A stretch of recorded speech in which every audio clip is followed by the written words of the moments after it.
அமைதியாக இரு தேவகி. உன்னுடைய கோபம், வலி, துன்பம் அனைத்தையும் நான் அறிவேன். ஆனால் இதனுடைய தாக்கம் வயிற்றில் வளரும் குழந்தையை பாதிக்க கூடாது. அதனால் உன்னை நீயே கட்டுப்படுத்திக் கொள் தேவகி. பிரசவ வலி ஆரம்பமாகிவிட்டது என்று எண்ணுகிறேன். நான் மகாராஜாவிடம் கூறுகிறேன். தாங்கள் சென்று என்னவென்று பாருங்கள். தேவகி,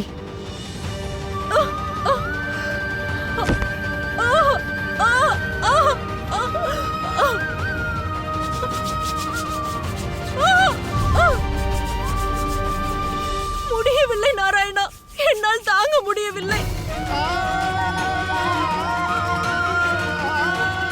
இப்படி ஒவ்வொன்றாக எனது எல்லா வாரிசுகளையும் மாறி என் கண் முன்னாலேயே பலி கொடுப்பதை என்னால் பார்க்க இயலவில்லை. பார்க்கத்தான் போகிறாய் என்றால் ஏன் தருகிறாய்? இந்த பிரசவ வலியை விட அதிக வலி எது என்று தெரியுமா? அந்த கொடூர கம்சன் என் கண் முன்னாலேயே என் குழந்தைகளை கொல்லுவதுதான் மிகவும் கொடுமையானது.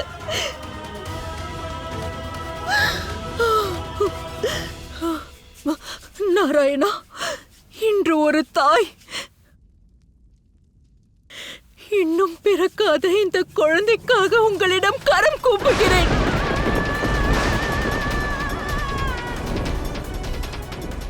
மரணம்தான் விதி என்றால் அந்த விதியை நீங்களே அழித்து விடுங்கள்.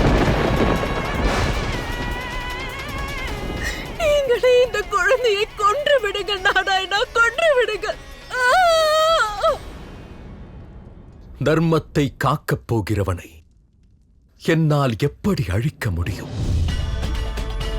யார் இந்த பிரபஞ்சத்தை அதர்மத்தின் நெருப்பிலிருந்து காக்கப் போகிறானோ அவன் நிச்சயமாக அவதரித்தே தீருவான். சத்தியத்தின் ஒளி விளக்கு இவன். நியாயம் வழங்கும் கண்ணன் இவன். இவனது பிறப்பு இப்பிரபஞ்சத்திற்கோர் புதிய விடிகளை தரும்.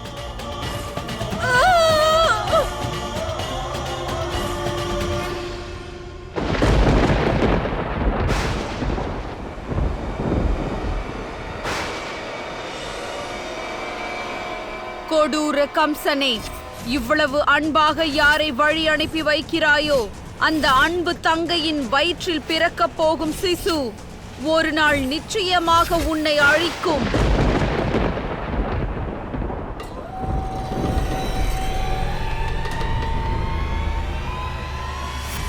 மகாராஜா கம்சனிடம் ஒரு செய்தி கூற வேண்டும். என்ன செய்தி கூற வேண்டும்? அங்கு தேவகிக்கு பிரசவ வலி ஆரம்பித்து விட்டது.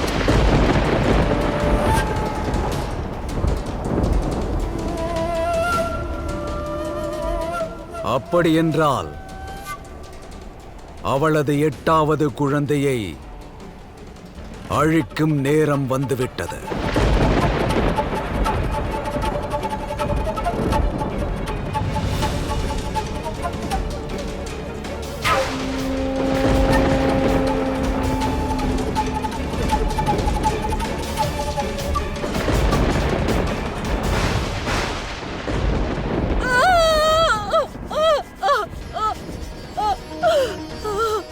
ஏதேனும் செய்யுங்கள் சுவாமி. இந்நேரம் கம்சனுக்கு தகவல் தெரிந்திருக்கும். அவன் எந்நேரம் வேண்டுமானாலும் வரலாம்.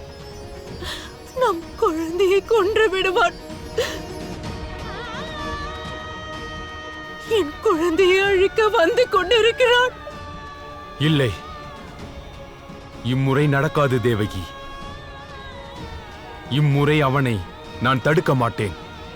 நீயும் தடுக்க வேண்டாம். இம்முறை அவனை நாராயணர் தடுப்பார்.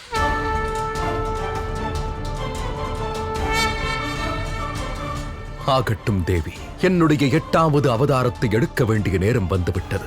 ஸ்ரீ கிருஷ்ணர் அவதரிக்கப் போகிறார். என் கடமை என்னை அழைக்கிறது. என் கர்மங்களை செய்ய வேண்டிய நேரம் வந்துவிட்டது. நாராயணரே, பிரபஞ்சத்தின் சமநிலையை உறுதி செய்து தர்மத்தை நிலைநாட்டும் நேரம் வந்துவிட்டது.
ஆண் குழந்தை பிறந்துள்ளது.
இதற்கு முன்பு எத்தனையோ குழந்தைகளை நான் ஈன்றெடுத்துள்ளேன். ஆனால் இதுவரை தொட்டு தூக்கியதே இல்லை.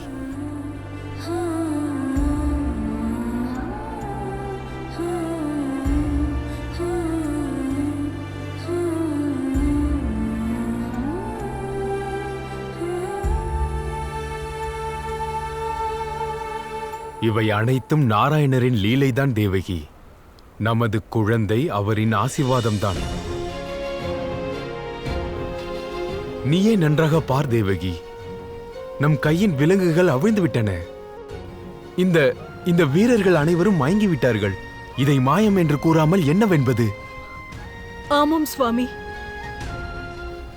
வழக்கமாக கம்சன் இந்த தகவலை கேட்டதுமே வந்து விடுவான். ஆனால் இன்று அவனும் வரவில்லை.